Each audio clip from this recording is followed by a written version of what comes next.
the music of Stranded in Hell actually started during a very difficult period of time of my life. Last year, I was basically with my wife 24/7 while she was sick, as she was getting weaker. After some of her chemotherapy treatment, she will go to sleep for hours, and I will find myself sitting in front of the TV with really nothing to do but to wait.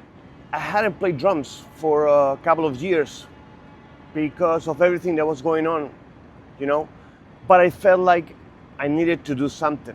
Previously, I had bought this bass way before. I thought at some point I was eventually might be able to make up something with it and come up with something, you know.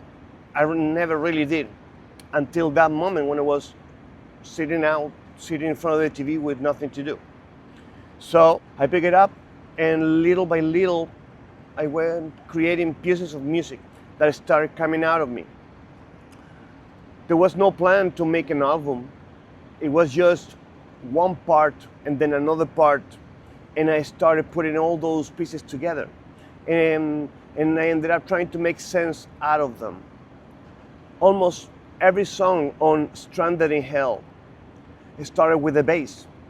Bass first, then drums, then guitars, with the only exception of One Foot in Hell.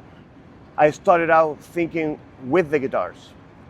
And because of that, I think that the whole album became very bass driven. The bass doesn't always just follow the guitars.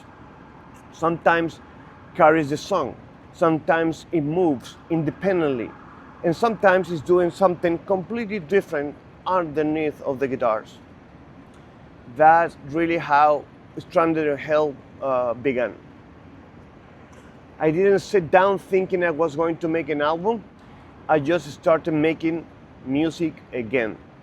So that's it.